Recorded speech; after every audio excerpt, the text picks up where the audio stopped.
इस तरह से अपने वीकनेस को अपने स्ट्रेंथ में कन्वर्ट कर दिया आपने।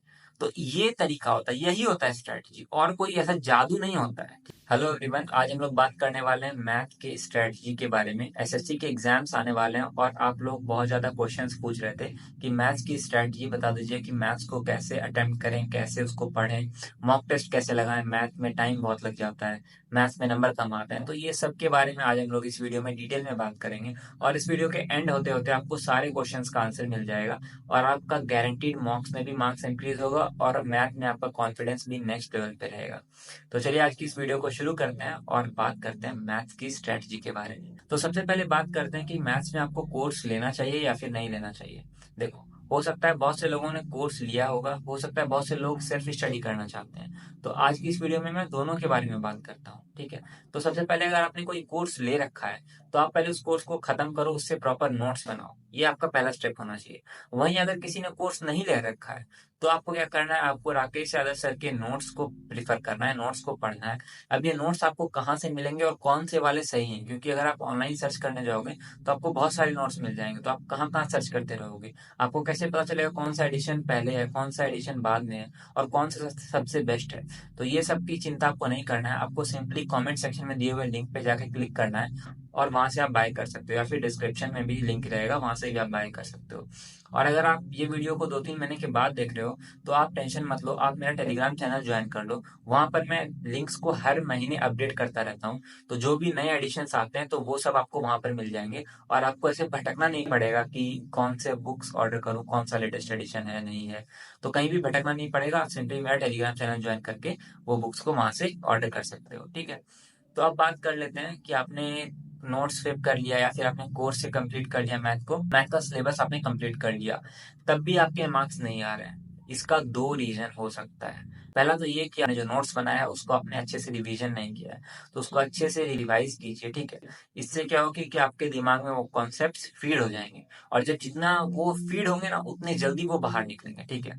उतना जल्दी आप पेपर में उसको अप्लाई कर पाओगे। तो ये चीज आपको ध्यान रखना है कि रिवीजन आपको करते रहना है साथ साथ में, क्योंकि मैथ्स और लेंथी सब्जेक्ट है, तो उसमें क्या होता है कि कई बार रिवीजन छूट जाता है, या फिर कई बार ऐसा भी होता है कि एक चैप्टर पढ़ा और फिर उसके बाद वो चीज 1 महीने हो गए उसको पढ़े हुए, तो फिर वो याद नहीं आता है। तो ये सब का एक ही सॉल्यूशन है कि आपको रिवीजन पे ध्यान देना है, आपको पढ़ना भी है, लेकिन ऐसा नहीं कि पीछे आप भूलते जाओ। तो ये तो पहला रीजन था कि lack of revision. Second point क्या है? Second point most important point है कि आपने प्रीवियस ईयर को अच्छे से प्रैक्टिस नहीं किया है। इस कारण से क्या होता है कि कई बार ऐसा होता है स्टूडेंट्स के साथ कि उन्होंने पढ़ दिया, रिवाइज भी कर लिया, लेकिन मॉक में नहीं बनते हैं क्वेश्चंस। मॉक में जैसे ही बनाने जाते हैं तो टाइम ज्यादा लग जाता है, या एग्जाम में प्रेशर फील होता है, या वो घड़ी दिखता है तो फिर नहीं बनने लगता है।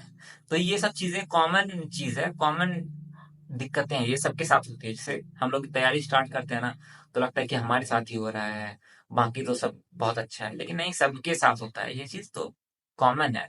पहले इसका लोड लेना बंद कीजिए आप, ठीक है, लोड नहीं लेना है। तो अब इसको ठीक कैसे करना है? ठीक करने के लिए आपको मल्टीपल टाइम्स पीवाईक्यूज को लगाना है।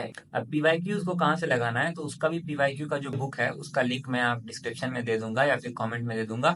आप वो बुक परचेज कर लेना और उसको लगाना, ठीक है। तो आप बुक को कैसे यूज करना है, इसके लिए आपको क्या करना होगा कि आप सबसे पहले जब आपने पूरा पढ़ लिया, रिवाइज कर लिया, आपने जो है अच्छे से प्रैक्टिस कर लिया क्वेश्चन, इसके बाद आप मॉक टेस्ट लगाने बैठो। मॉक टेस्ट में आप देखोगे कि कुछ कुछ चैप्टर्स हैं वो गलत हो रहे होंगे। आप देखना कि मॉक टेस्ट जब आप देखे हो तो फिर आप नोट डाउन करना कि किस सेक्शन में आपको ज्यादा टाइम लगा। हो सकता है कि आपने परसेंटेज अच्छे से पढ़ा है, लेकिन उससे क्वेश्चन बनाने में टाइम लग रहा है, क्वेश्चन सही भी हो रहे हैं लेकिन टाइम ज्यादा लग रहा है। तो वैसे टाइप के चैप्टर्स को नोट करना है कि टाइम कहाँ ज्यादा लग रहा है।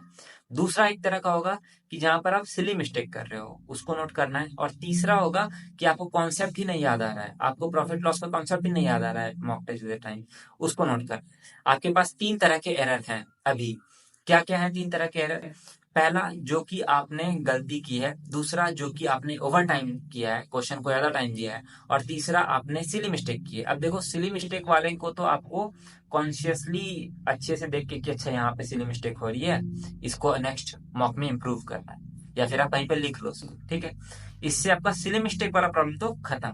अब बचा बाकी दो। वो दोनों को कैसे करना है कि आप देखो कि आइडेंटिफाई करो किस चैप्टर से आपका ज्यादा गलती हो रहा है, सपोज करो आपका प्रॉफिट लॉस से और ट्रिग्नोमेट्री से ज्यादा गलती हो रहा है, तो फिर आप जाओ वापस से प्रीवियस ईयर क्वेश्चन के बुक पे। ठीक है, उस बुक में आप देखो कि किस टाइप के क्वेश्चंस आपके गलती हो रहे हैं। ऐसा हो सकता है कि ट्रिग्नोमेट्री का पूरा ट्रिग्नोमेट्री ही आपसे नहीं बन रहा है, किसी भी तरह क्वेश्चन, तो आप पूरा पूरा ट्रिग्नोमेट्री को उस बुक से सॉल्व करके देखो। हो सकता है प्रॉफिट एंड लॉस का कोई एक टाइप ऑफ क्वेश्चन आपको नहीं बन रहा है। ठीक है, मान लो 10 टाइप के क्वेश्चन है प्रॉफिट एंड लॉस में, या 20 टाइप के क्वेश्चन है, उसमें से 2 टाइप का क्वेश्चन आपको नहीं बन रहा है कि अरे यार ये कैसे होगा, ये नहीं समझ में आता। जब भी ऐसा टाइप का क्वेश्चन आता है हम अटक जाते हैं। उस क्वेश्चन के टाइप को आइडेंटिफाई किया, उसको फिर प्रीवियस ईयर बुक में देखा। प्रीवियस ईयर बुक में वैसे टाइप के मान लो 10 क्वेश्चन दिए हुए हैं या 20-30 क्वेश्चन दिए हुए हैं, तो आप वो 20-30 क्वेश्चन लगा डालो। ठीक है, तो फिर क्या हुआ ना कि वो जो आपने आपका जहां पर गलती था वो आपने आइडेंटिफाई कर लिया। आपका जहां पर गलती था उसको आपने अच्छे से आइडेंटिफाई करने के बाद उसको इम्प्रूव कर लिया, कहाँ से, प्रीवियस ईयर बुक से। तो अब जब आप दोबारा मॉक दोगे तो फिर आपको वही जो जो चीज वीकनेस थी ना, अब वो स्ट्रेंथ बन जाएगी। क्योंकि उस टाइप के क्वेश्चन को तो आपने 20-30 लगा रखे हैं, अब वही क्वेश्चन वापस आ रहा है टेस्ट में, तो अब आपका वो चुटकी में बन जाएगा। तो इस तरह से अपने वीकनेस को अपने स्ट्रेंथ में कन्वर्ट कर दिया आपने। तो ये तरीका होता है, यही होता है स्ट्रेटजी, और कोई ऐसा जादू नहीं होता है। ठीक है, नॉर्मल चीजें होती है, नॉर्मल चीजों को बस प्रैक्टिस करना होता है। तो इसको प्रैक्टिस करते रहने से क्या होगा कि आपका मार्क्स ग्रेजुअली इंक्रीज होने लगेगा और आपको मैथ में डेफिनेटली कॉन्फिडेंट फील होगा। आई होप आपको समझ में आया हो कि मैथ का स्ट्रेटजी है क्या और इसको कैसे परफॉर्म करना है, और कैसे टेस्ट में एक्चुअल में अच्छे मार्क्स लेके आने हैं, और कैसे टेस्ट में नंबर इंक्रीज होंगे। आई होप ये सारे सवालों का आपका आंसर यहाँ पर मिल गया होगा। अगर ऐसा है तो वीडियो के नीचे कमेंट कर देना थैंक यू, और मुझे बताना कि हाँ मुझे सारे सवालों का आंसर मिल गया है। और भी कोई क्वेश्चन है तो वो भी आप नीचे कमेंट में बता सकते हो, उस पर भी मैं वीडियो या फिर शॉर्ट्स के माध्यम से हेल्प करने की कोशिश करूंगा। अब अगर आप जानना चाहते हो कि मेरा पोस्टिंग कहाँ पर हुआ है तो आप यहाँ पर क्लिक करके चेक कर सकते हो। साथ ही अगर आप जानना चाहते हो कि इंग्लिश की क्या स्ट्रेटजी है तो आप यहाँ पर क्लिक करके चेक कर सकते हो। मैं आपसे मिलता हूँ इन दोनों वीडियोस में। Thanks for watching, bye. Like से सब्सक्राइब कर देना।